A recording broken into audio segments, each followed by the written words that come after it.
Excellencies, ladies and gentlemen, a warm welcome to IFAD.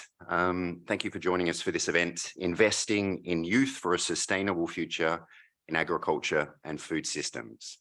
We're very pleased also to be joined by those virtually, so we welcome you to today's discussion. In terms of the format for today's event, we'll start off with a presentation from Thoraya Tricky, and this will focus on some of the emerging partnership opportunities between IFAD and the European Union. This will be followed by an interactive conversation involving the Commissioner for International Partnerships from the European Union and Commission, the President of IFAD, and the Chairperson for the Committee on World Food Security. We'll then have a panel discussion, which will be focused on investing in and for and with youth.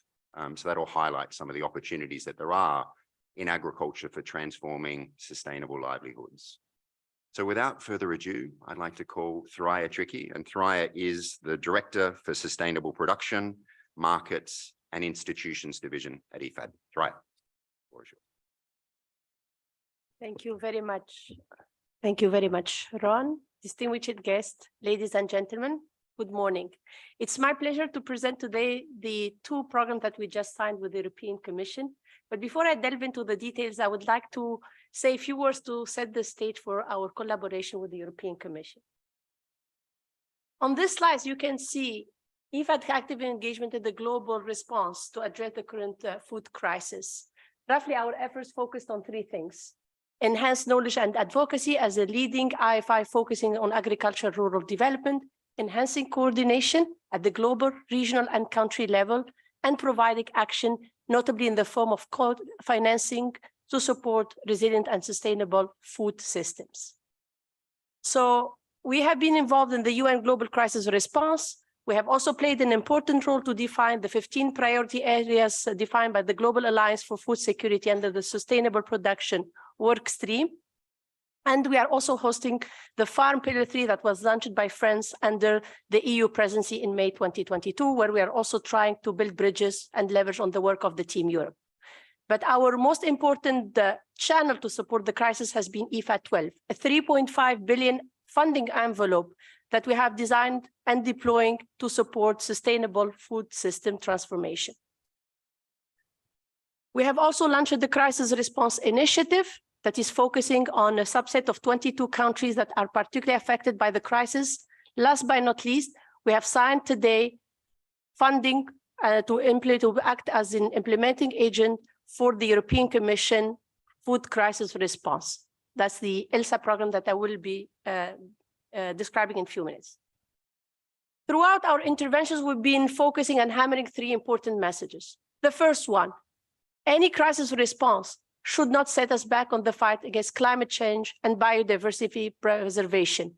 Small-scale farmers are very vulnerable to climate change. They are receiving roughly 1.5% of climate finance, and we need to continue the efforts to scale up climate finance to them.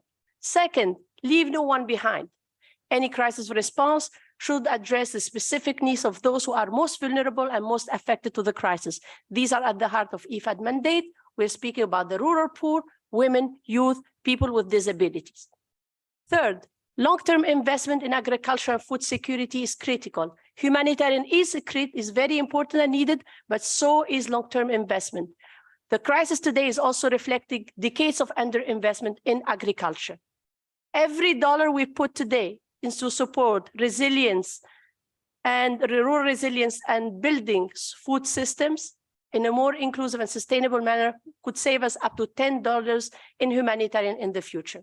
And here, actually, I wanted to share with you some recent evidence published by IFPRI. You have three countries. Two of them will be direct beneficiaries from the European Commission funding, Ethiopia and Malawi. The blue boxes represent what these countries are receiving in terms of long-term assistance for food systems. The gray one is for humanitarian. You see that the gap is important, but it's much, much wider for the blue boxes, which are about the long-term investment.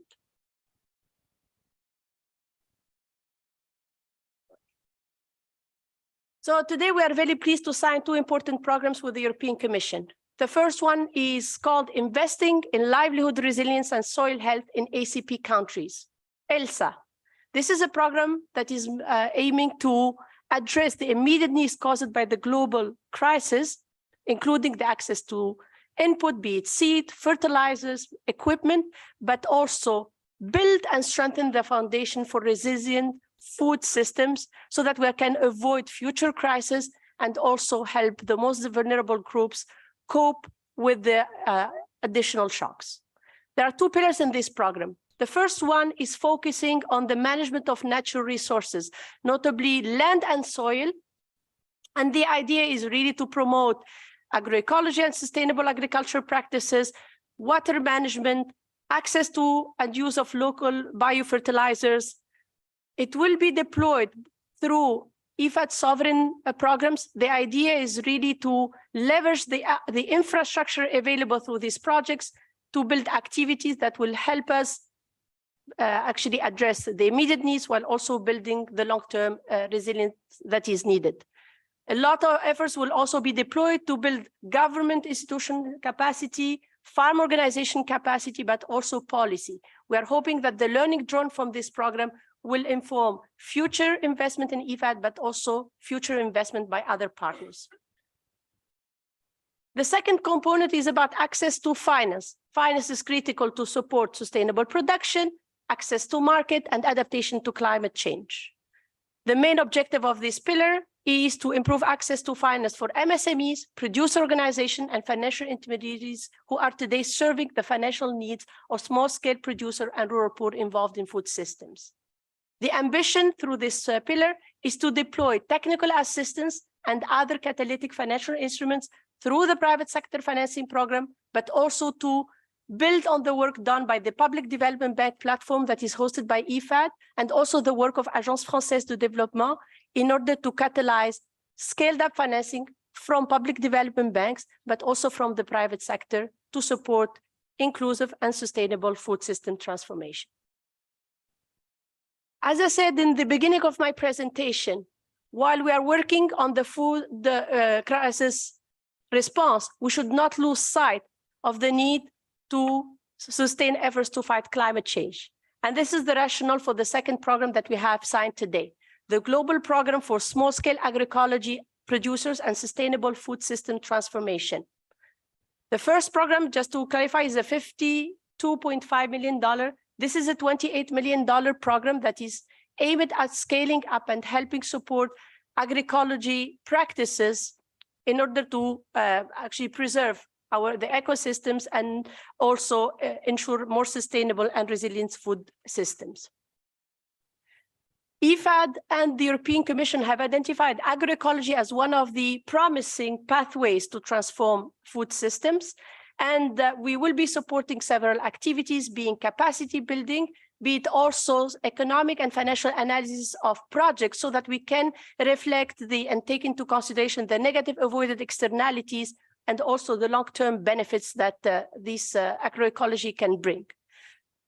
There will be also activities supporting value additions and markets. The whole rationale behind this program, which is again leveraging on IFAD existing programs, is to bring catalytic change in IFAD own loans, but also the loans of other partners, including the European Commission, in order to bring change so that we can do things better and in a more inclusive manner. So to conclude, the world is witnessing one of the most severe food crises. These challenges cannot be addressed by a single donor or a single entity. Obviously, IFAD is very well placed. We have 40 years of work and experience. Our impact assessment results show that we can deliver results on the ground. We are very grateful to the European Commission for the trust put in IFAD, but also to the government of Belgium for the co-financing for the agroecology program. We think that we already have a well-functioning partnership with the European Commission, and the two programs we signed today pave the way for inclusive and food system transformation. Thank you.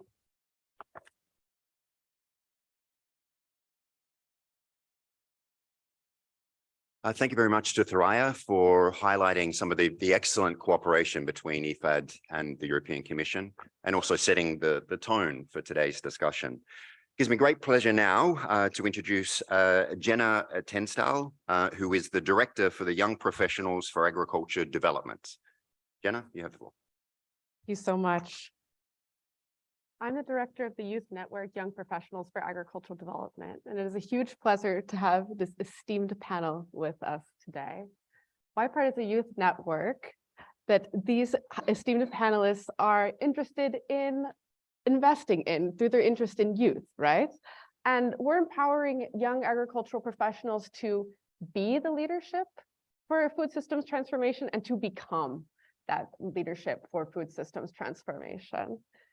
These panelists today will talk about how their programs and initiatives are relieving barriers that young people are facing. Because of course, we are very energetic. We want to create change and be the change we want to see in the world, but there's also an enabling environment part to it. So without further ado, we would like to welcome our panelists for a few questions today. We have Commissioner Urpilainen. We have the chair of the Committee on World Food Security, Mr. Ferrero, and the president of IFAD with us here today.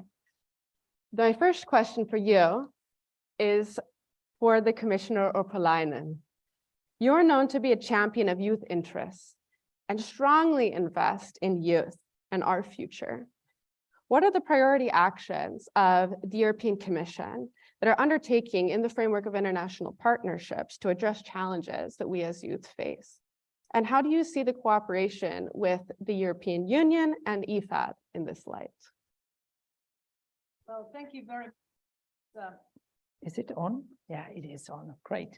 So thank you very much for this question and for your kind words. Indeed, youth is at the heart of my mission as the Commissioner for International Partnerships. When I started in this position a little bit over 3 years ago, I really thought that I want to put young people to the heart of my mandate. And why? Of course, if we look at the statistics, we have the largest, biggest youth generation in the world at the moment. And most of those young people are living in the global south, so in our partner countries. Youth are definitely actors of the future, but they are also actors of the present. And that's why I personally think that it is so critical that their voice is also heard. I think an important and interesting aspect is also rural areas, because if I look at the rural areas, they are home to around 600 million youth, yet do not always offer opportunities for youth to stay in those areas. So you know that I'm responsible for 126 countries. And when I travel in my partner countries, I always try to meet young people. And of course, I can see that when I visit some rural areas, you know, most of the citizens there are young people. They are children or teenagers. But then at the same time, if I ask them that how many of you would like to stay in your region when you are grown up, quite many think that they have to move away from their home city or home villages because they don't have opportunities to stay there, work there, build a family there. So I think that's one really important aspect, that people feel that they are forced to move away from their home villages because of lack of opportunities. So lack of education, economic opportunities in rural areas, they really mean that rural youth miss opportunities altogether, or they have to move elsewhere, mainly to urban areas, to pursue a career of further education opportunities. So that is why there is a real need to provide these opportunities in rural areas. And I would like to raise 3 different aspects how the EU is going to do this. The first one is policy. In October last year, the European Union adopted its first ever youth action plan for EU's external relations. And actually, this action plan ensures that our external policies and programs really contribute to youth empowerment and participation at all levels of society. In that action plan, we have three components. I very briefly mentioned that. The first one is empowerment. So we really want to empower young people. And of course, being a former teacher myself, I think the most transformative tool to be used in terms of empowerment is education. So that's why we are investing a lot in education. The second component of our youth action plan is engagement. And I think it's important that we create, and I hope that also IFAD is doing that and paying more attention to this, that we really engage with young people and we create structures and platforms how young people can participate and really influence and make an impact.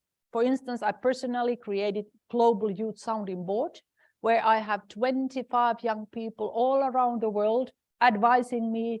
And actually this whole action plan was co-created with that Youth Sounding Board. And the third component is connect, because I think it's important to have a dialogue, connect young people from Europe to all around the world so that they can have network and they can exchange views, but also information. My second message is actually partnerships, because the challenges the international community faces are immense. So it is clear for us, for the European Union, but I think it's clear for everybody that we cannot aim to solve those challenges alone. We simply not be able to do that. And that's why we need partnerships. And working together, we can solve the world's most pressing issues. And from our perspective, from the European Union perspective, we created Team Europe concept in order to be stronger and in order to also reach and achieve better results. What does this Team Europe mean? It means that European Commission, but also our 27 member states and their development finance institutions are working as a team, also at the country level. And I think that through this new concept, we are able to be even better partner also for IFAD and some other international stakeholders and organization. Because through that cooperation, we can then together also at the country level define and identify certain policy priorities, but also even co-finance those projects like we are doing actually through this together with Belgium and AFD, these two programs we signed today. And of course, from our perspective, we also very much encourage the UN work also as a one UN at the country level, and this was also a topic we discussed today with IFAD. And the third element is resources. Of course, I'm very delighted that we were able to sign 2 new programs today with IFAD, amounting to 70 million euros. And actually, like we heard, one of these programs actually focus on facilitating access to finance for rural small-scale investors. And we know that young people and youth are more likely to take risks. So I personally hope that this new access to finance will also benefit especially young farmers and young entrepreneurs in our partner countries. I want to underline that IFAD is the only UN agency that is also an international finance institution, and they work regularly with the private sector. Now, when the European Union is also creating partnerships more and more with the private sector through our Global Gateway investment strategy, I honestly think that we also have much to learn from IFAD. And that's why I also very much look forward to our increased cooperation with IFAD. Commissioner, I think what you spoke upon was really that co-creation with youth and with the stakeholders that you're working with is at the heart of everything that you're doing. So that is so appreciated. My next question is for Chair of the CFS, Mr. Ferrero. And we know that the CFS is the world's main body to provide global policy guidance on various aspects of food security. I'd like to ask you how the recently approved CFS guidelines and policy recommendations on youth engagement, employment, and agriculture or food systems are contributing to this end, but also about the link with the previous policy guidelines on agroecology and other innovative approaches. The floor is yours. Well, thank you, Gina.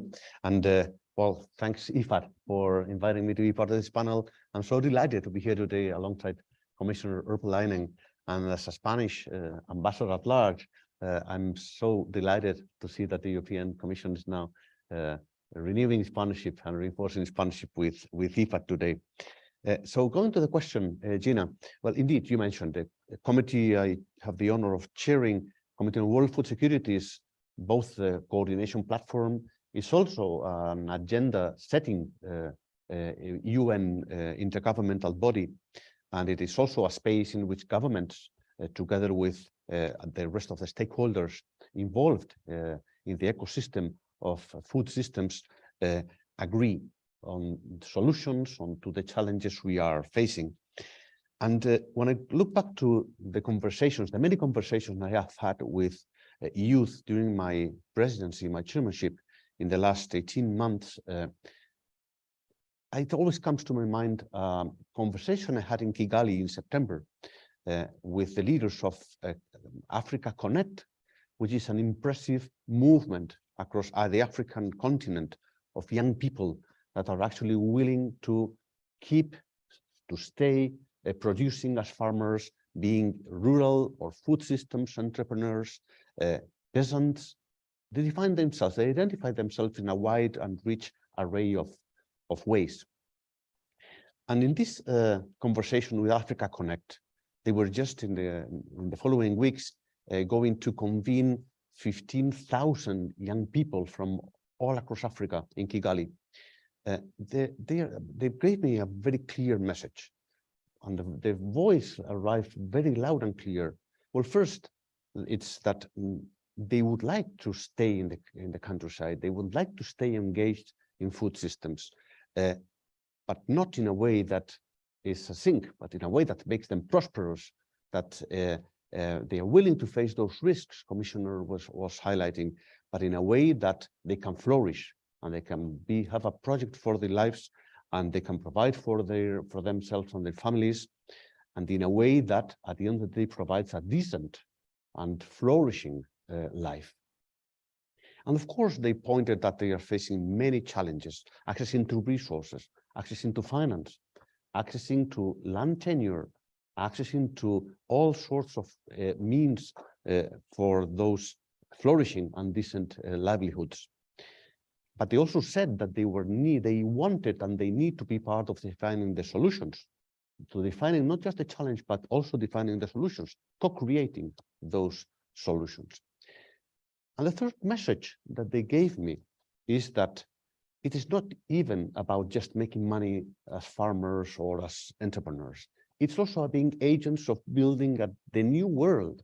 And this means being agents of conserving, restoring ecosystems, preserving natural resources, fighting against climate, while they are earning a decent living and while they are keeping, or they may be entrepreneurs, small and medium enterprise leaders, peasants, etc.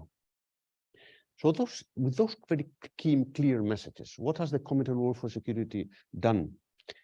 Well, first, I mean, the committee several years ago agreed, and this is very important, the 140 countries that are part of this committee agreed with all the stakeholders and the United Nations system that empowering young people is a key global policy issue for food security and nutrition and for transforming food systems. And they also agreed that agroecology and other innovative approaches are part of this policy agenda of future sustainable, present and future sustainable food systems. So since then, during the last 2-3 years, governments, starting with the scientific advice of the high-level panel of experts of the committee, started a process of deliberation, coordination, and finally, an agreement on ways to face this challenge and to provide these responses. And these are the policy recommendations for youth engagement in agriculture and food systems And this is the global agreement on agroecology and other innovative approaches that the committee has managed to agree upon. And together, I believe that they are a very strong, empowering instrument for government officials, for the scientific and academic community, but most specifically for young people around the world, to make our governments, to make our international institutions, our UN system working together, really unleashing all their full potential, solving their challenges and empowering them to be agents of this world we need. Thank you, Jenna. Thank you so much. I think what you emphasized was also this co-creation aspect, and we can use these as instruments to guide investments, to guide programs. And so that leads me to a question for panelist President Lario. In the developing world, food production and food processing are important sectors of employment. Are today's food systems, in your view, fit for purpose? And why does agroecology matter in all of this? And use? Well, thank you very much. Thank you for, first of all, to Commissioner for spending a big chunk of your morning with us. That shows your commitment also to food system transformation, and also to the CFS Chair and yourself for coming today. In the case of youth, one of the most important parts, and it has been said for us, the youth grassroots approach for us is to really make sure that youth is at the center of our programs, which means actually providing them with the opportunities. When we talk about agriculture, not just as, I would say, subsistence farming, but actually as a business, as something that whereby they can receive an income, where they can have a decent livelihood, and at the same time, as the CFS Chair was mentioning, also in working with the environment. But the most important part to me is that aspect of creating the opportunity of having a decent livelihood. And it seems just words, but when you go there and you see people who have transformed their lives, where actually they are able now to either bring their children to school, to have a house, the pride with which they show what they have achieved when you visit them is just incredible. I mean, they are actually, it's not they're receiving food, they're actually being able to have a decent livelihood and to, at the same time, earn money that is transforming the community. So I would like to stress this aspect of agriculture as the transformation of rural areas into economic hubs, and economic hubs that are sustainable and that are economically viable. For that, there's a lot of challenges. I think there some of them were mentioned already: access to land, access to finance, access to resources, access to technology. And many of them, I would say, that really need to be provided by the local governments as well as the international community. Otherwise, the alternatives are very clear, and we are seeing them. The alternatives, and the Commissioner mentioned them, some of them are forced migration. Otherwise, is conflict over resources, many times over water, conflict over land, migration to neighboring countries pressing a lot of the services. And these are the consequences if we do not invest in this type of, I would say, development.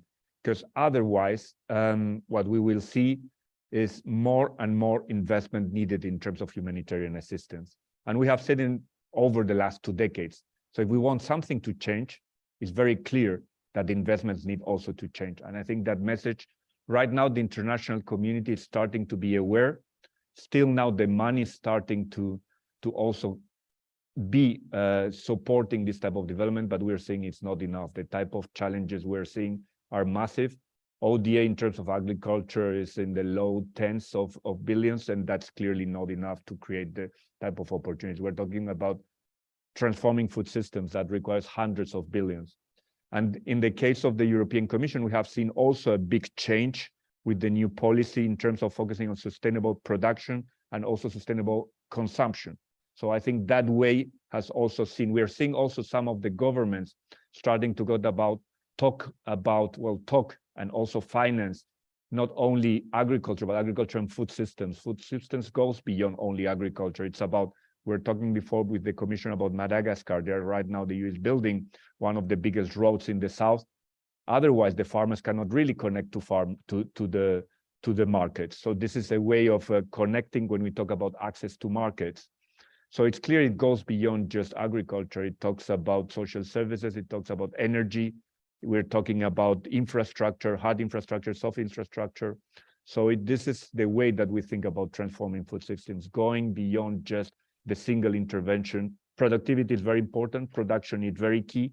We're seeing a lot of the key countries, I would say, thinking about all the aspects related to the just energy transition, but also climate, but also food systems. And I think it's very important that we talk about transforming food systems from an environmental, economic, and social way. That means taking into account the impact on society. And just to finalize on the agroecology component. Agroecology once more seems like a very big and nice word, but sometimes it's much easier than that. It's just many of our small-scale farmers actually are not the ones who are depleting the soil. That's usually the bigger farms. They are not the ones that are actually not working with water or with their resources, because they know that's the only thing they actually have. And when we talk about, for example, soil management, when we talk about use of resources, an example of a program of IFAD, and it's very low technology, but this is what small-scale farmers do. In the case, for example, of Burkina Faso, they had a lot of waste related to rice. So rather than letting it rot, they give it to obviously their own livestock, and then they produce organic fertilizer, which is usually what most of the small-scale farmers use. They do not always use the big synthetic or fertilizers that we're used to. Indeed, in Africa, as many of you know, in a hectare, they use around 20 kilos of fertilizer, which it compares with a very, very minor figure compared to South Asia. So even across the globe, you have very different usage of fertilizers, as an example. But agroecology is working with nature, using nature-based solutions, agroforestry, water management, soil management, and this is something that naturally many of the small-scale farmers actually do themselves. But they need support, and they need support in terms of technology. They need support in terms of access to finance. Thank you so much for your comments. I think a good summary could be that transforming food systems in the image of agroecology for empowering youth is really an investment in crisis prevention, not only reacting to crises. And I think that's a thread that went through all three panelists' interventions, is that an investment in youth is an investment in food systems transformation. It is an investment in crisis prevention. So thank you so much for your interventions today. Thank you so much for your commitment to youth and empowering this important constituency. Thank you.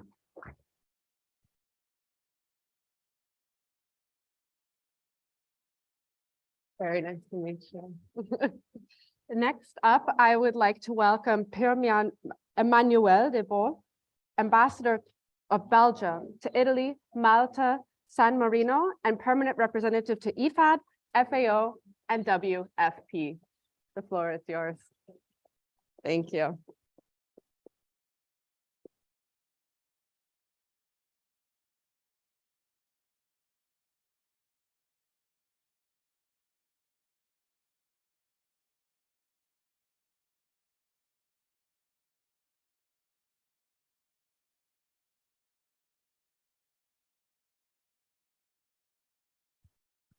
Merci beaucoup. C'est un honneur pour mon pays, la Belgique, de participer à cet événement sur la jeunesse et l'avenir durable de l'agriculture et des systèmes alimentaires. Pour relever les défis de l'agriculture et de l'alimentation et assurer la sécurité alimentaire mondiale à long terme, il est indispensable d'opérer une transition vers des systèmes alimentaires durables, résilients, capables de fournir à toutes et tous une alimentation suffisante, saine et de qualité. Et face aux défis du changement climatique, cette transition doit passer par une agriculture intelligente, notamment par l'agroécologie. L'agroécologie qui a pour avantage d'agir directement en faveur d'une transition durable. Aucune déforestation nuisible au climat et à la biodiversité n'est provoquée dans les pays producteurs. Et les agriculteurs, en particulier les petits agriculteurs, les jeunes et les femmes, obtiennent un prix plus juste pour leur production. Et donc le Programme global pour les petits producteurs d'agroécologie et la transformation durable des systèmes alimentaires, signé ce matin par la commissaire aux partenariats internationaux et le président du FIDA, est le fruit d'un financement conjoint de la Belgique et de l'Union européenne. Il a pour objectif précisément d'aider les populations rurales vulnérables à mettre en place des systèmes agroalimentaires durables à travers l'amélioration de leurs pratiques agroécologiques. Ce projet s'inscrit dans l'initiative Team Europe. Nous en sommes particulièrement fiers. En joignant leurs forces et leurs ressources dans des domaines prioritaires, l'Union européenne et ses États membres œuvrent concrètement avec le FIDA, dans ce cas-ci, pour plus d'efficacité et plus d'impact sur la durabilité de l'agriculture et des systèmes alimentaires. Je vous souhaite une bonne séance de réflexion et d'échange. Merci. Thank you so much for your interventions. Next, I would like to welcome to the floor Ronald Meyer, alternate permanent representative of the Federal Republic of Germany to the international organizations in Rome. The floor is yours.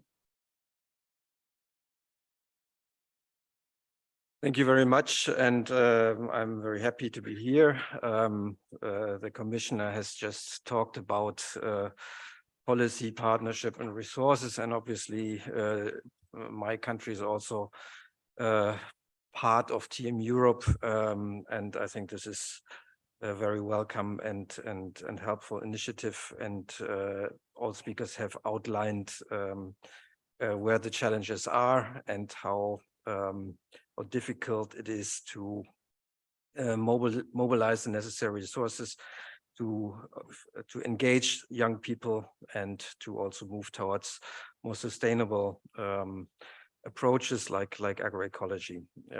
And I want to briefly say something about bridging the two, if you like, on agroecology, which is a strategy that has multiple benefits on all kinds of different levels. It's actually also integrating different approaches on food systems and tries to adapt food systems to the negative effects of climate change, protecting at the same time climate, biodiversity, forests, soil, water, and ensuring healthy food and nutrition.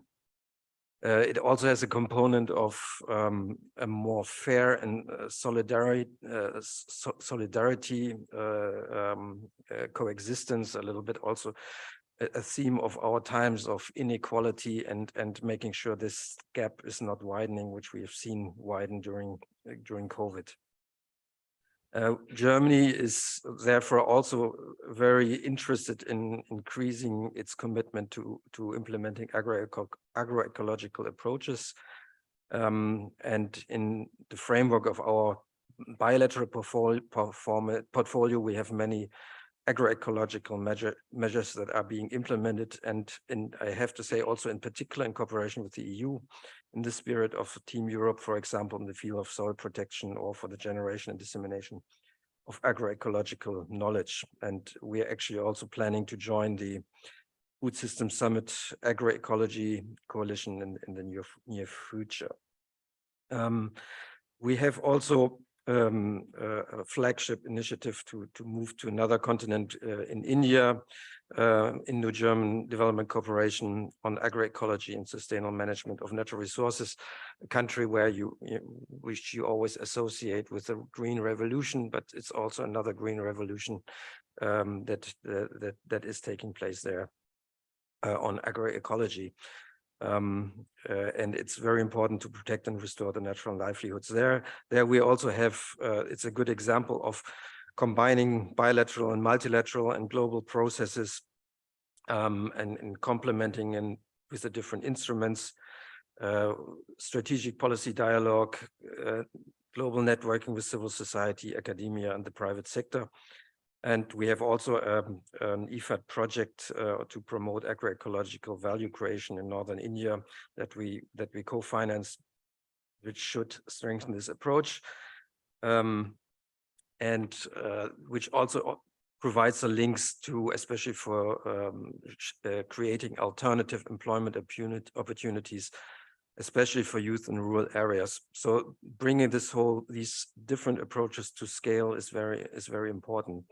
And one approach or one particular issue that is also very important to both youth approaches and agroecological approaches, and which is, I think, at the heart of IFAD, if you like, is to create evidence, to bring in also figures, data, studies to enhance the necessary transformation processes, measuring instruments, as well as scalable agroecological business models. And this is, in particular, we also have to look whether our programs actually create, strengthen the role of youth and the need for attractive employment opportunities in rural areas. And these joint projects that, in this case, Belgium and AFD from France are co-financing with IFAD are therefore very much welcome and important steps towards establishing and disseminating agroecology. Finally, I also don't want to miss to say there is a lot of policy work that has been done in the past also on rural employment. G20 has had a strong focus on youth employment in the past. The CFS has been mentioned as an important actor that has its youth strategy, but also has been working on agroecology. We've been also investing with IFAD in integrated agribusiness hubs. So these are important little steps that we have. I think Alvaro has said it very clearly. We have to scale up. Thank you very much.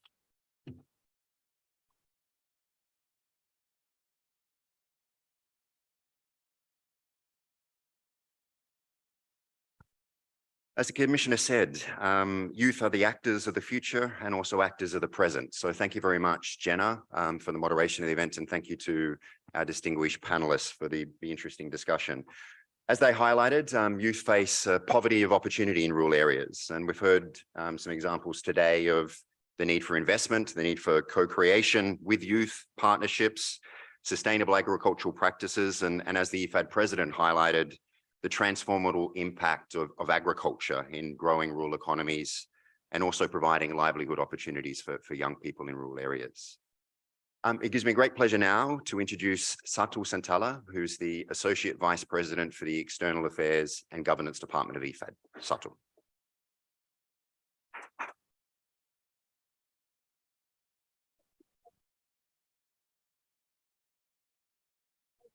Our next panel. And may I invite the panel members to come to the floor while I start introducing you all. And we also have two panelists who are online. So it will be exciting to see how we have everyone around the same table, virtually and in person. This part of our conversation this morning will bring us a little bit closer to reality. So looking at building on experiences from our distinguished panel members on how we build resilient food systems and through sustainable production, linking that to access to finance and agroecological approaches. And of course, we'll talk a lot about investing in, for, and with youth, which is an important theme for us today. We'll talk about, in addition to agroecology, also nature-based solutions, soil health approaches, and so on. So I would like to introduce our panel members this morning. First of all, Her Excellency, Madam Fatimata Chefou, who is the Ambassador and Permanent Representative of the Republic of Niger to Italy and the Rome-based agencies. She has been appointed to this position in February 22, and prior to this appointment, she has held numerous positions in government agencies. Welcome, Your Excellency. Then we have Oliver Oliveros, who is the coordinator for the Agroecology Coalition. And prior to joining the Global Alliance for the Future of Food, he was also the engagement lead for the United Nations Food System Summit, and many of you know him from that role, where he was in charge of stewarding its Champions Network, composed of more than 100 network leaders from global North and South. Welcome. Then we also have in person Juan Lucas Restrepo, who's the Global Director for Partnerships and Advocacy at CGIAR, as well as the General Director, Alliance of Biodiversity International and the International Center for Tropical Agriculture. That's a lot of titles. And he's worked in the agricultural domain, both public and private sectors, for the past 25 years. And then our virtual participants, also very much welcome, and thank you for being with us this morning.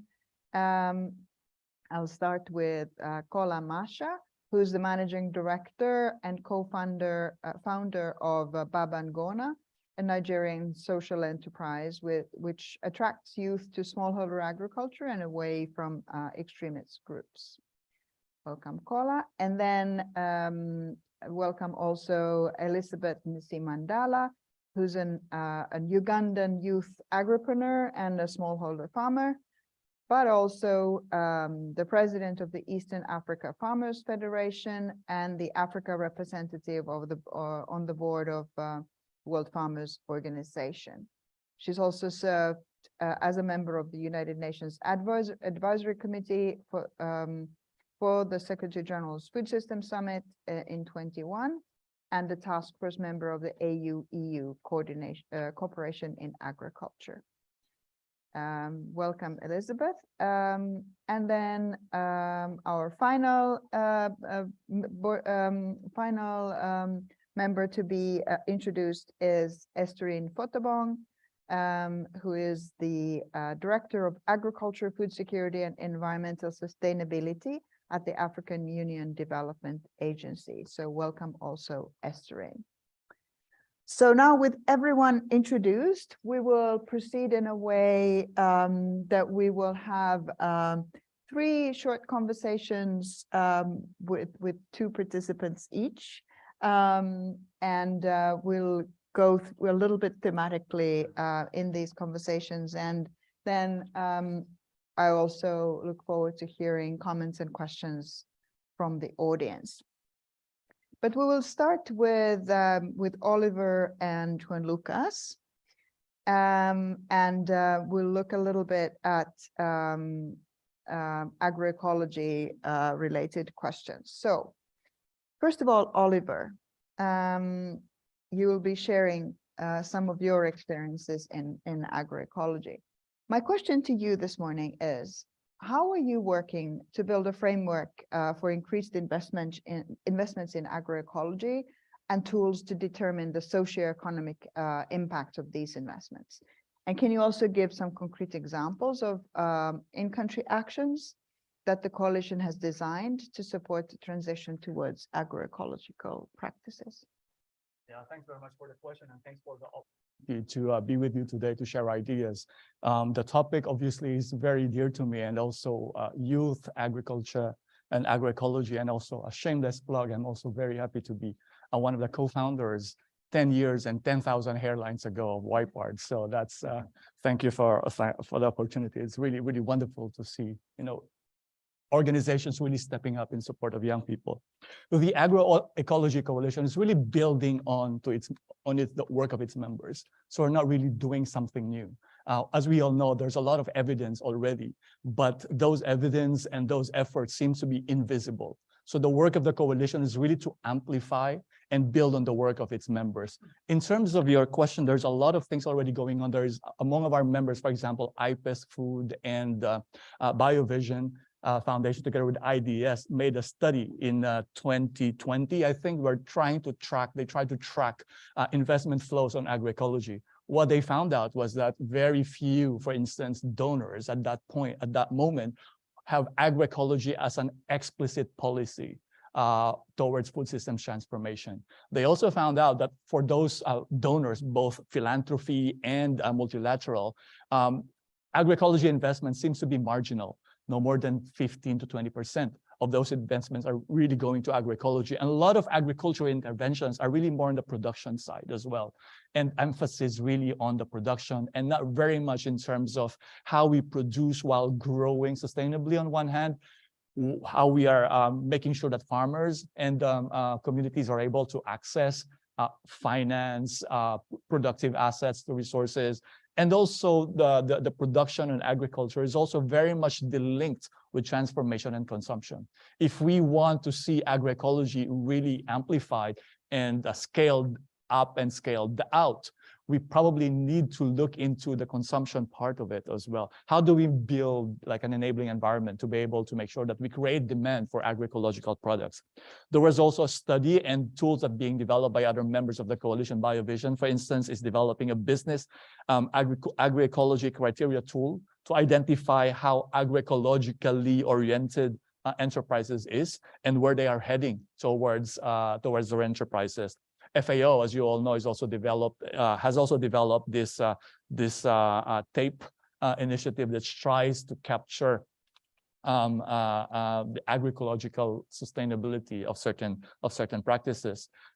TIPS, the transformational investing in food systems, another member of the coalition, has developed a systems investing tool, basically supporting investors to see whether their investments are indeed doing no harm to the environment. Agroecology Fund, another member of the coalition, is basically putting together pooled funding to be able to connect those who are practicing agroecology to those who are looking for or making available resources to support those efforts. And so based on these various initiatives of our members, the coalition is developing a framework for a methodological framework to assess the agroecologicalness of a certain project, programs, or portfolio, built on the 13 principles of agroecology as amplified or enshrined in the HLP report of the CFS, but also that is aligned with the 10 agroecology principles of FAO as approved by its member states in 2017. So we're really trying to build on all these things because, as we all know, for instance, and the best case of agroecology is that is very much familiar to everyone is the one in Andhra Pradesh, where you have 1 million people basically adopting agroecology, both farmers and farm workers, which initial results showed led to 20% increase in production and around 50% increase in net income. There is also in the Sahel, 72 organizations in West Africa group themselves together with farmers organizations, the academia, and universities trying to promote and amplify agroecology and make agroecology visible in that part of the world.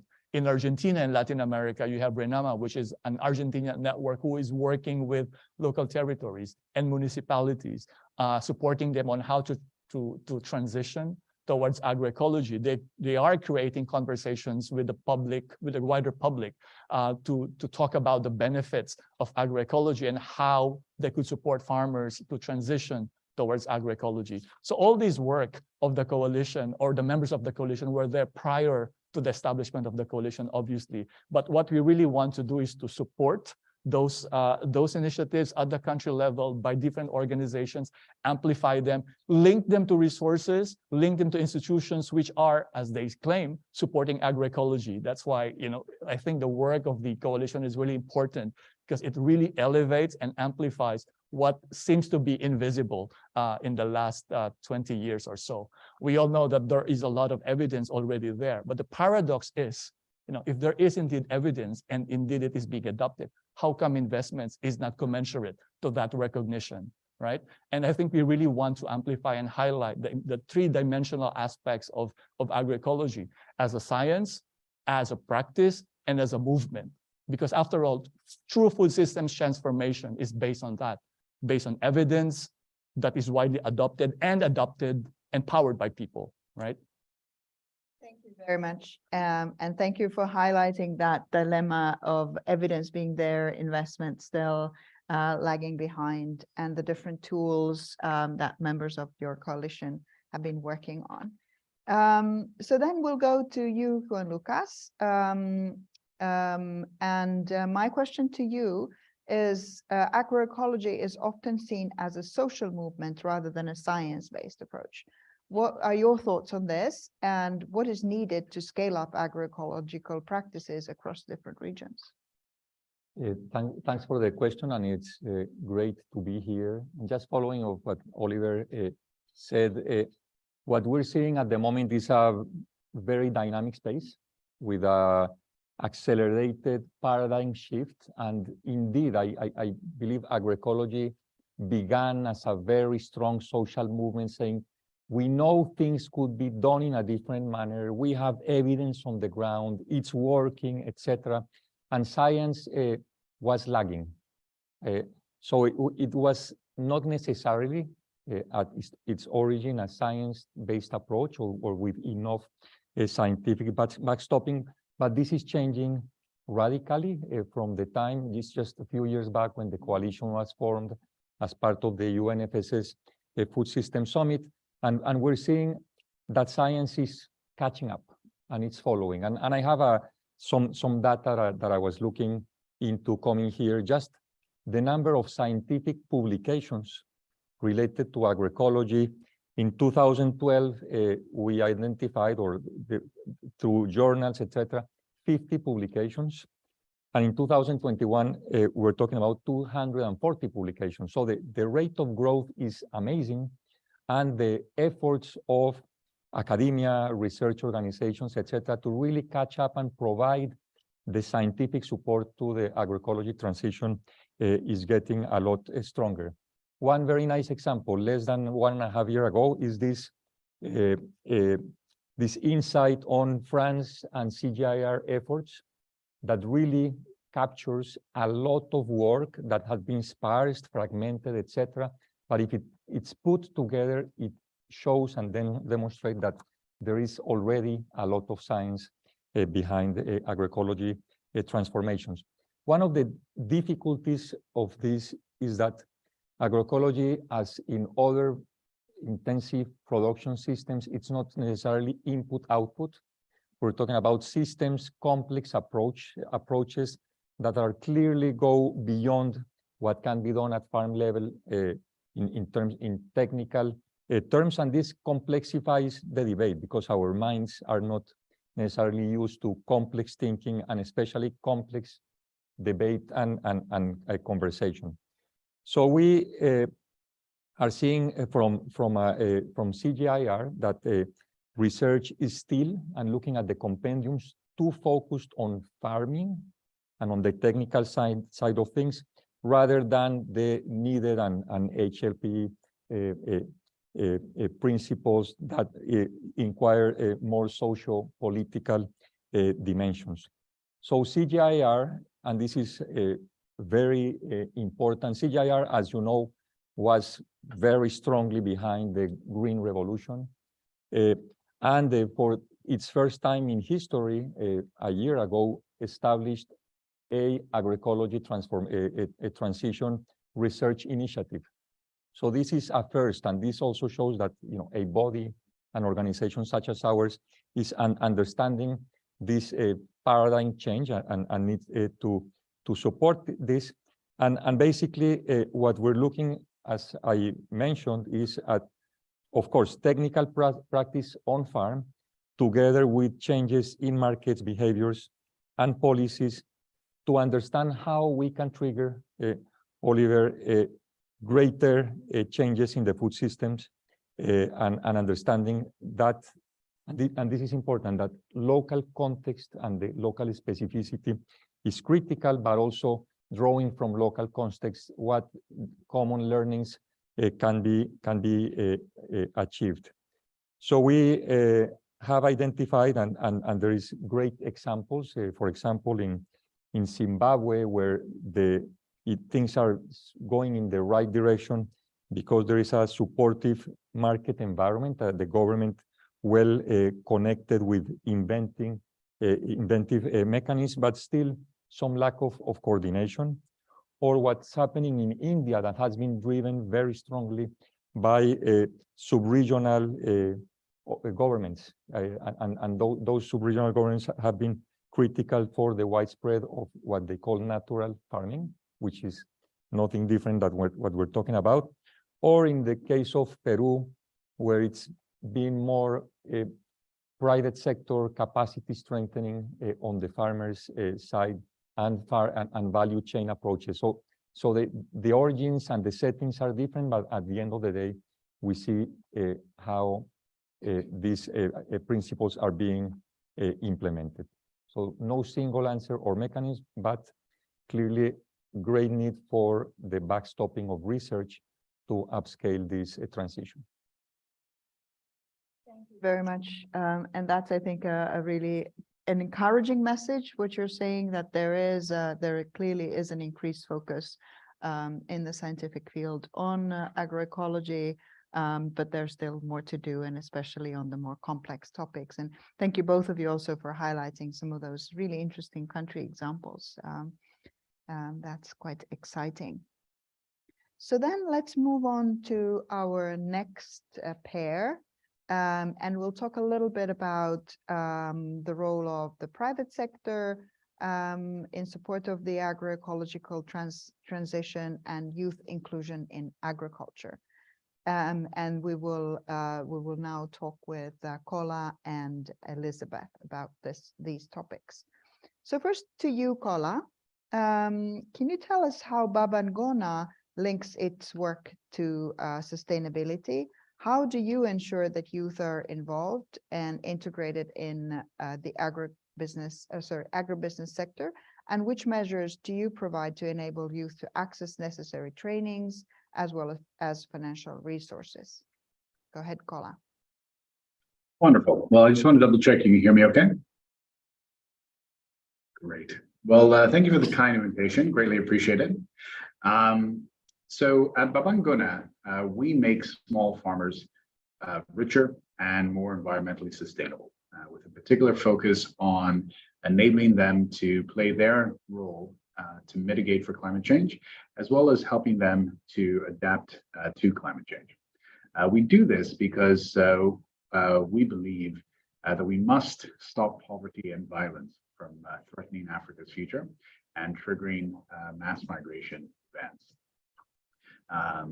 Now, over the last 12 years, Babangona has accomplished this by building a very advanced technology platform that we've used to support hundreds of thousands of farmers to achieve net incomes that are more than 2 times national average, which the vast majority of them have been youth.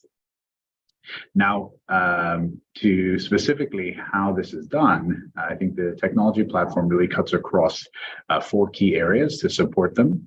The first is an educational technology module, so an edutech module where we utilize advanced technology, not just to support and train our farmers, but to train our very large field operation that goes out and supports farmers across the area, very large area of operation. So just put in context, we support farmers on cumulatively over the last decade. We've supported farmers on well over 400,000 acres of corn.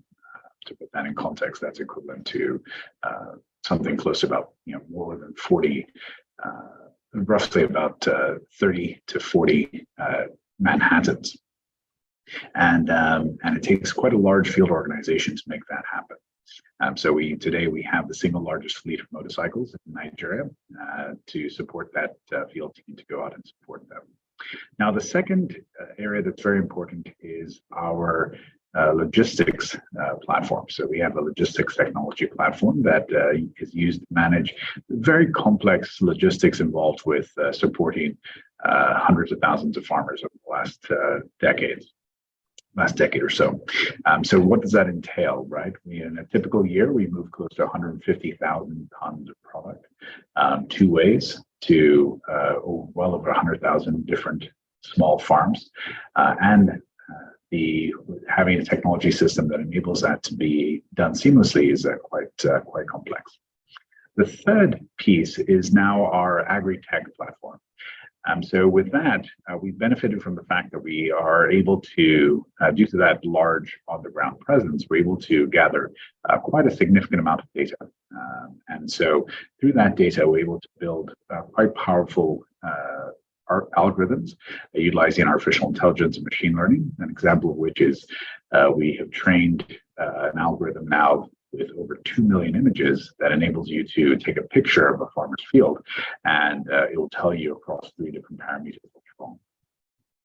Now, the final piece is now our fintech platform. And so with our fintech platform, we're using very advanced analytics, psychometric testing, multiple factors to basically create very predictive credit scoring models that have enabled us to deploy cumulatively around close to $200 million in financing to small farmers and enabling over the last decade and enabling them to have consistently high repayment rates. Now, the speaking specifically to our work around sustainability, which we think is exceptionally critical. So for us, on the mitigation side, we have supported our farmers to ensure that they are not following practices that release unnecessary carbon. Example being that we work with them to ensure they're not, we dissuade them from practicing slash and burn agriculture that contributes to about 75% of carbon emissions on the African continent, and as well as working with them to help build up their soil organic carbon by adopting good practices. Now, in addition, we on the adaptation side, a critical piece of what we worked on is helping the farmers access innovative insurance products. So we've developed personally about not 1, not 2, but 3 innovative insurance products that have enabled our members to be able to get some relief when these shocks do occur, ensure that they have access to drought-tolerant seed varieties, many of which were actually developed at IITA, which is the CG center here in Nigeria. And in addition, we ensuring that they're able to have net incomes that are more than 2 times the national average ensures that they have the necessary savings so that when those shocks do happen, they're able to actually ride out those shocks better. Now, as we look to the future, our vision is very simple. We know that across Africa, there's about 400 million young people entering an oversaturated workforce from 2010 to 2030. Easily, we believe 100 million of them, a quarter of them, could benefit from models like Babangona. And so we are actively working with our many partners, including IFAD, to see how we can even enable our model to be even more scalable with a goal to support around 100 million small farmers across Africa by 2035. Paula, for sharing, thank you for sharing that vision for the future and that ambition and examples of how you use your digital platform for the various aspects of what youth in agriculture can benefit from, and also examples of how you work on sustainability. Very interesting. And then we're moving over to Elizabeth. Can you tell us what you think are the most pressing policy priorities to be implemented at the country level to ensure youth participation and access in the agricultural sector? Yeah, thank you very much for giving me this opportunity to really bring our voice as smallholder farmers to this discussion on youth, which is very dear to us as a federation. I hope my connection will allow me to contribute because it's raining heavily this side and we had a power shutdown, so I'm connected using my mobile data. So maybe just to give you a snapshot of who we are as a federation, we are a regional farmer organization, and our membership are national level farmers organizations, cooperatives, commodity associations, and youth in agriculture associations. We currently have 24 national level organizations representing over 25 million smallholder farmers. And our vision is really to have a cohesive and prosperous farming community in the Eastern Africa, which we intend to achieve, of course, by implementing our third strategic plan, which is anchored around enhancing smallholder agriculture as rewarding investment opportunities through scaling aggregation, leveraging on digital technology, economic services, strong focus on youth and gender, but also on climate change, where we focus on agroecology and other sustainable methods. So for us as a federation, youth is really at the center of our interventions. And this is both at the leadership, but also at the project implementation.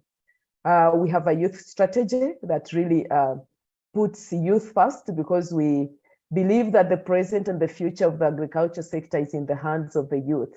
And hence there's nothing for the youth without them. So that's why we really put youth at the center of interventions of our project. I want to point out one of the IFAD funded projects that we just closed recently, which was focusing on rural youth access to finance. We were able to document existing opportunities for youth in the private, the development, and also the private sectors in 3 countries, that is Uganda, Kenya, and Rwanda. We mapped out and mobilized the potential support system of mentors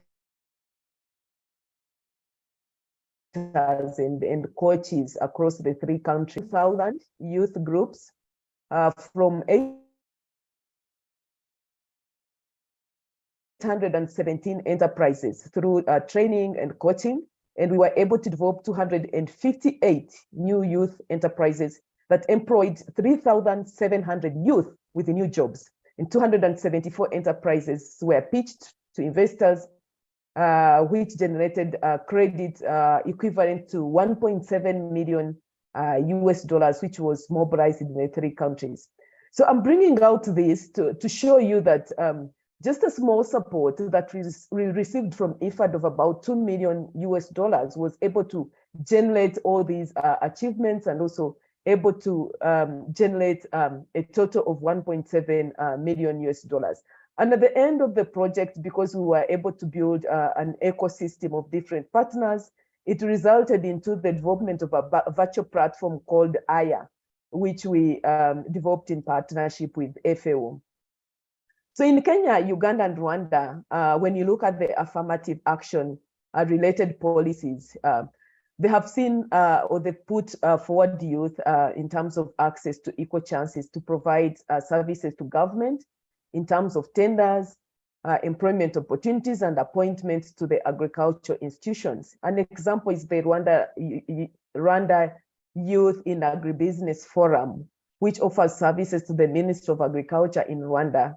But we also need to see more of such opportunities, being implemented in other countries.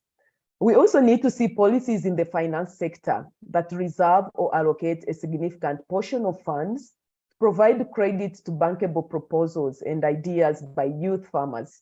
Such provisions should be backed by policies. We have witnessed the opportunity a youth fund presents to young farmers, and there is need to scale such successful initiatives. Lastly, youth should be provided for with productive resources. Issues of land are very critical: labor, infrastructure, technologies, innovations, capacity training across the entire value chain, and sustainable production through, of course, agroecology and other sustainable production means to be able to start businesses.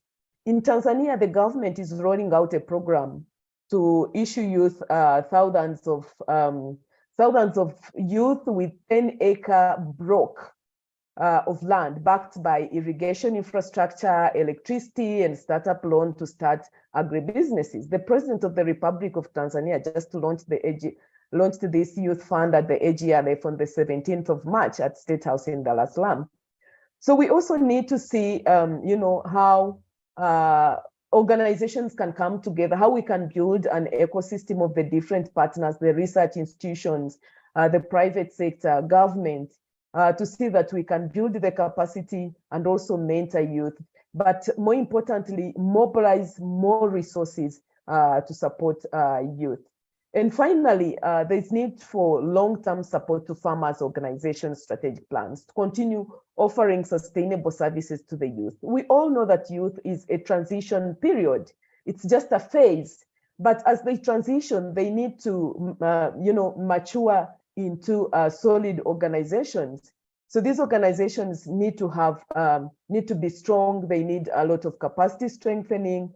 And we all have a role to play to support the youth. Hence, they need to build an ecosystem approach for mutual and holistic partnerships if we are to have sustainable food systems. Thank you, and over. Thank you very much. Thank you, Elizabeth, for highlighting the importance of productive assets to youth, including land and technology, as well as support to youth organizations and experiences and examples from your work. This was also very, very interesting. Then we're moving to our last pair of discussants, and we'll talk a little bit about policy implementation and public support for agroecology. And we'll start with Your Excellency, Ambassador Fatimata Shufu. My question to you is if you could tell us about the new 3N initiative called Nourishing Nigeria, and that's aiming to increase local production and sustainability in agriculture.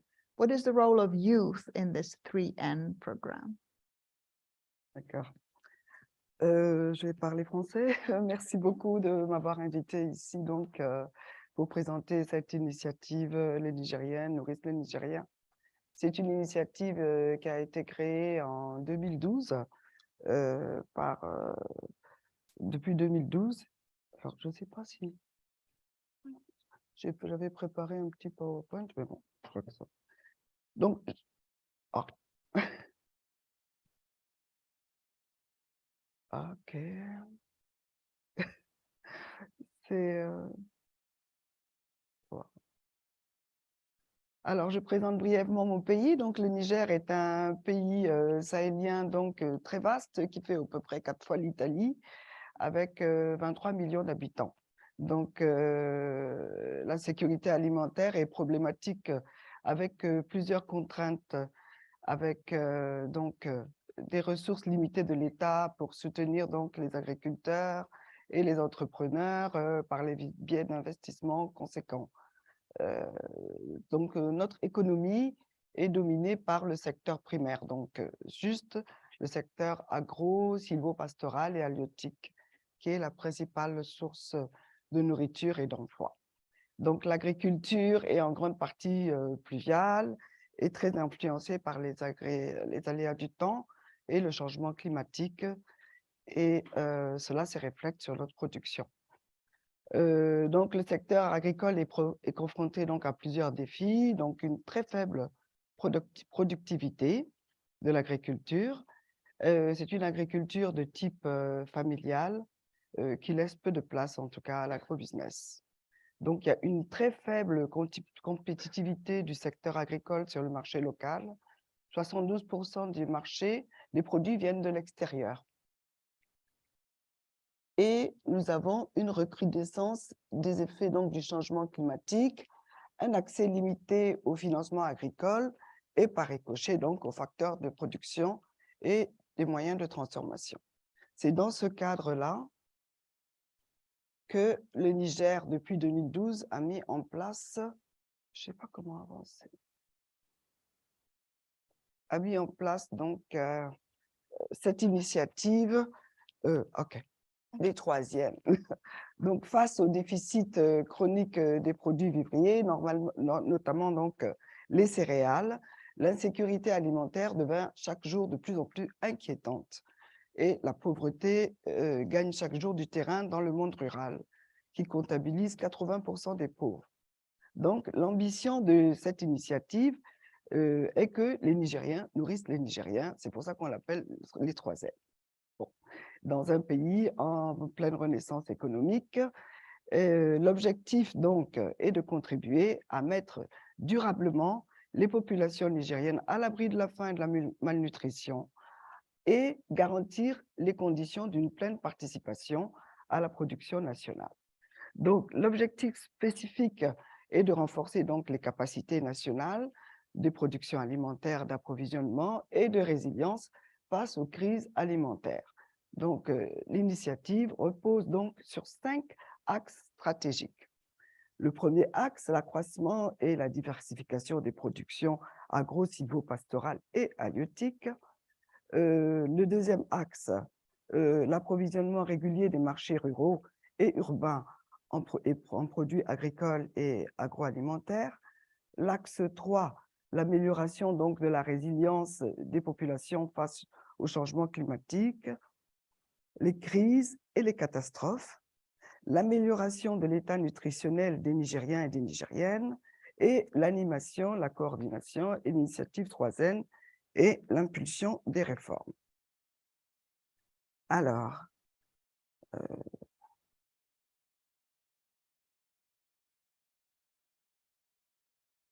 quelles sont les priorités? Comment donc allons-nous? Donc, depuis, nous avons un plan d'action depuis quinquennal 2021-2025 qui traduit les objectifs cibles prioritaires définis par le programme donc, de renaissance acte 3 du président Mohamed Bazoum et dans sa déclaration de politique générale.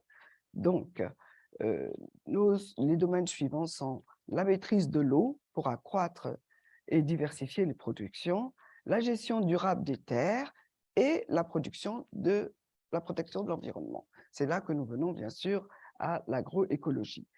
Et la mise à l'échelle et des plateformes de services d'appui aux producteurs, comme la Maison du Paysan, le développement des chaînes de valeur, le renforcement de la résilience des populations face aux crises et aux chocs, et l'accélération donc de la lutte contre la malnutrition. Donc, la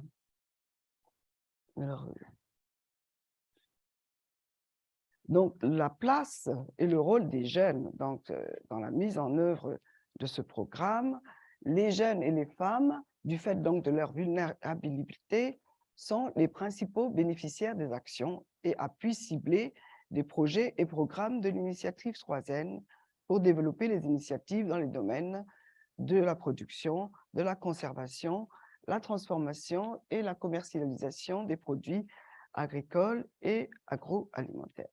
Notre jeunesse, c'est vraiment la force motrice de l'initiative des 3N. Le Niger a la population la plus jeune du monde, 50% de cette population a moins de 15 ans. Donc, évidemment, ce genre d'initiative ne peut être basé que par la population qui est là. Donc, ce sont les jeunes et aussi, notamment, les femmes. Un accent particulier donc, dans cette initiative-là est mis sur l'autonomisation de la femme rurale dans un programme ciblé d'alphabétisation et entrepreneuriat des jeunes et des femmes. Donc, la transformation du monde rural, c'est un axe aussi très important de l'initiative par la modernisation du monde rural, donc, qui se fait par l'utilisation de techniques modernes. Donc, l'accès à l'eau, l'accès aux chaînes de valeur, l'accès à l'énergie, l'accès aux services économiques tels que l'éthique, l'accès au crédit. C'est toutes ces initiatives, toutes ces actions qui sont mises en place par donc, cette initiative 3N. Donc, la troisième partie que je vais présenter, c'est l'agroécologie, produire donc sans usage d'intrants chimiques en préservant l'environnement.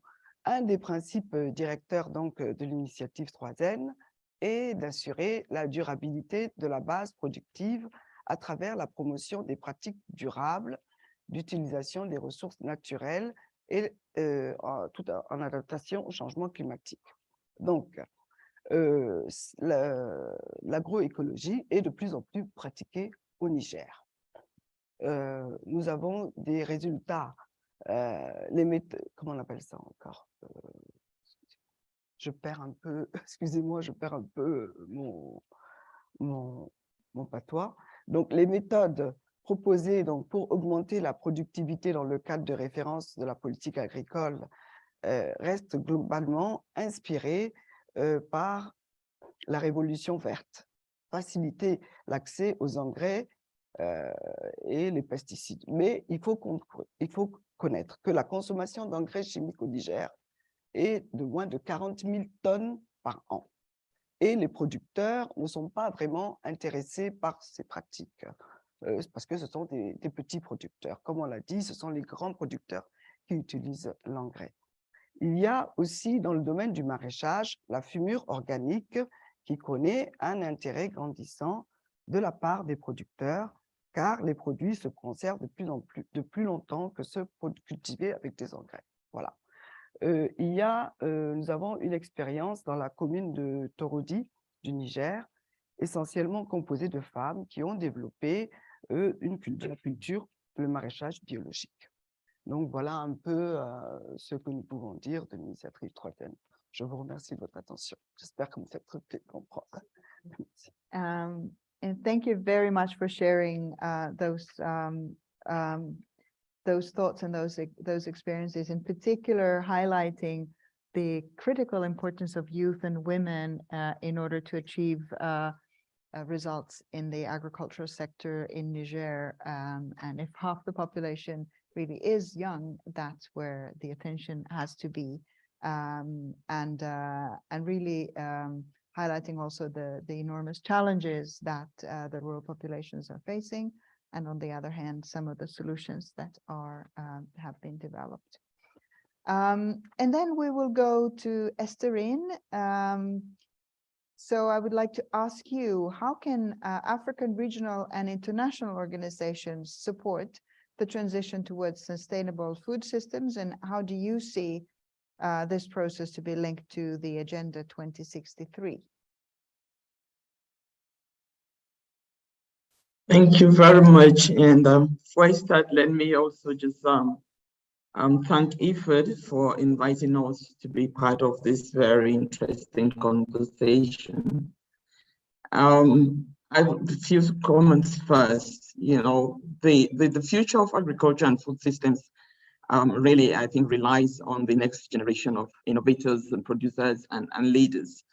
And as the commissioner from the EU in her contribution said earlier, the youth actually are the future, but also they are the present.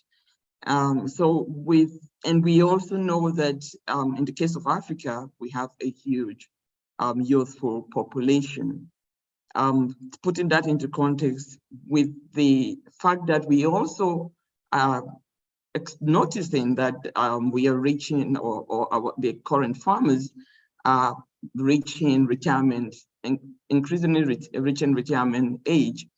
I think this conversation of putting youth in the center of what we do in agriculture and food system transformation is critical. Without this new role and leadership that have to be taken up by the youth, I think we can safely say that the future of the global food supply will become uncertain. The African Union gives very high political priority to the issue of agriculture and sustainable food systems. And this is clearly demonstrated by the policy frameworks that the African Union has put in place.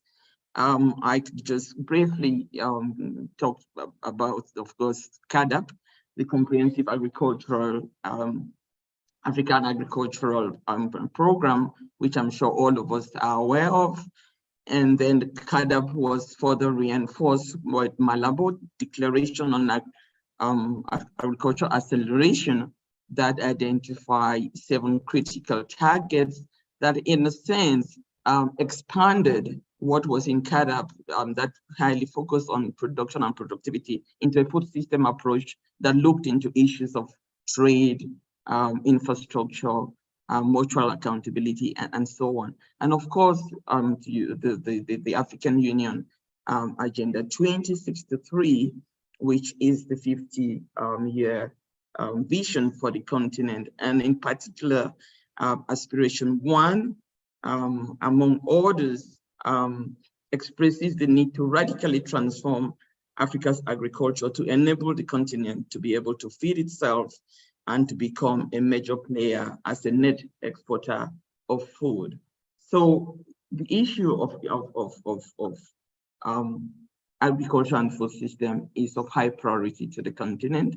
And as an asset is the high youthful population. But of course, as one of the speakers also mentioned, if we don't provide the environment and utilize agriculture and food system as a catalyst for job creation and the transformation towards sustainable economies, then it can become a challenge.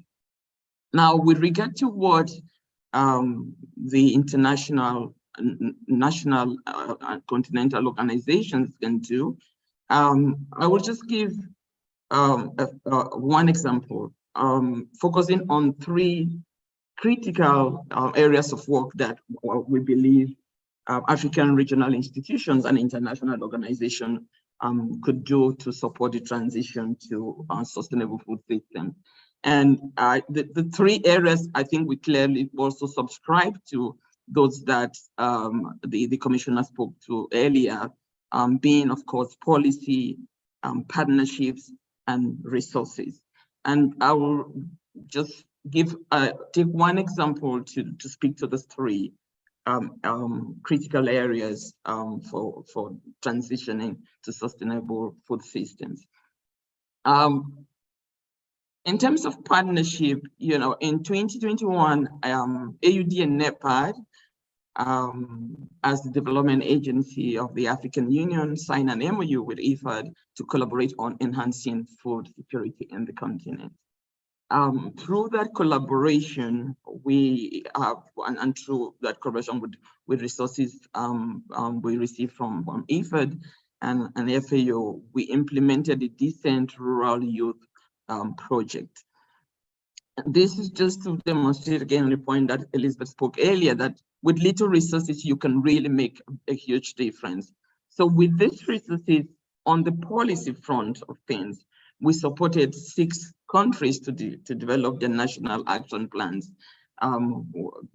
in Benin, Cameroon, Malawi, Mozambique, Niger, and Zambia. And this national action plan really were focused on youth empowerment and skills development in the area of agriculture and food systems. That program also supported the designing of 48 curriculums in training institutions in the countries that I mentioned above, to give a clear focus in the area of agriculture and agribusiness value chains in this country. The whole perspective from what NEPA, the way we address these issues, these youth and farmers are businesses. So it's about not just training them in production skills, but giving them that entrepreneurial skills that will help them to become, you know, viable businesses. So we, through that, this project, as I was mentioning, we, in the policy front, the national action plans were designed, curriculums were designed, and then in terms of training, 1,738 rural youths have acquired skills for rural entrepreneurship in the countries I mentioned: Benin, Cameroon, Malawi, Mozambique, and Niger, and Zambia. Through this process as well, because one of the approach was best students were identified and supported with seed funds through the business plans that they developed to do startups. So through, again, this project, about 480 startups have been supported and established along various agricultural and agribusiness value chains in these countries. Again, about 108 staff have been trained to be able to execute this program, but also actually strengthen their capacity, not just in terms of the technical training that they were impacting on the young people, but also capacitating them in terms of project execution and reporting. So, as I said, you know, through this one initiative, we were able to address issues of policies, issues of resources going to the young people to be able to start up their businesses, but also, of course, of partnerships with government institutions, because this program was coordinated by the Ministry of Agriculture, with training institutions that undertook the training for the young people. But also we brought in the partnership with development partners in terms of the funding for this program. As I mentioned, we got the initial funding was with FAO, and then IFAD came in. And because of the success of the program, other partners like GIZ and others are interested in working with the government to continue. And the government themselves have also invested their own resources to contribute to this important program of building and giving, empowering rural youth with entrepreneurial skills to participate in the agribusiness value chain. In addition to this particular program that I spoke about, all the programs that AUD and IFAD is carrying out that relates to, you know, this transition into sustainable food program is another program we're doing to support the implementation of the food system outcomes in the countries. We are working across African countries to ensure that the outcome of this food system summit is mainstream within the tools to implement CAADP at country level, which are, of course, the national investment plans. So we are engaging with them, reviewing the system, and identifying areas where they want to have and develop investment programs, because it is critical that if we want to see this transition into sustainability and to engage the young people, we obviously need to have the capacity and the policies that set it up, but we need to have investment programs so which they can participate in, and this investment program can be along the value chain that the country has identified. So this is an ongoing program, and we hope that we will be able to have some good results that will be presented when the stock taking meeting that will be coming up in, I think is June or July. And talking about that, of course, as the African Union, we do have within our mandate the need to support African countries to speak with a common voice and to make sure that the issues important to the continent are brought in the international forum. So together with the UN Coordination Hub, we jointly convey the preparatory meeting for the stock taking exercise. This was held earlier this year in February in Niger, and brought the countries to review what and how they are performing in preparation to the summit that will be coming up in July, as I referenced. In addition to the specific things that we are doing within the agriculture food system space, we have other programs on the African Union flagships that are also in support of transitioning and in making sure that youth participate in the transition process to a sustainable food system. For instance, the PIDA, which is the Continental Framework for Infrastructure Development. I think one of the speakers. Thank you. We're running out of time, so if you could wrap up, please. So. Okay, thank you. So, well, let me just therefore say, in conclusion, just 4 key messages in terms of what African regional institutions and international organizations should do will be to do the activities that promote sustainable agricultural practice in this, such as climate smart agriculture and agroecology that has been spoken on by other participants. panelists. The second area will be investing in research and development. And the third, we think, will be, of course, when we talk about promoting food security, specifically promoting local food systems and food value chains. And lastly, advocating for policy change that can ensure that we look at the issues of climate change, we look at issues of energy transitions, as all of these have serious implications in the transition to sustainable food systems and the involvement of young people in this important space of work relating to the transformation of African economies. Thank you. Thank you very much. Thank you, Estherine, for sharing your thoughts and also for looping us back to where we started this morning with the Commissioner talking about policy partnerships and resources that are all essential elements of investing in youth. We are, and I have to apologize, as your moderator, I have miserably failed in timekeeping. I did want to give the opportunity for a couple of quick comments from the audience, in particular our member state representatives, if there's anyone who would like to share anything at this point, either online or here in the room. I can't see anyone. I think people are maybe impatient to escape. So then it remains for me to thank all our panelists very warmly. It has been a really interesting conversation on different aspects of both youth engagement and agroecology. And I think this, I hope our audience has benefited as much as I have. And now it remains for us to close the event. And I would like to invite Renate Halen, Deputy Permanent Representative and Head of the UN section of the EU delegation, to provide us some closing remarks. Yes.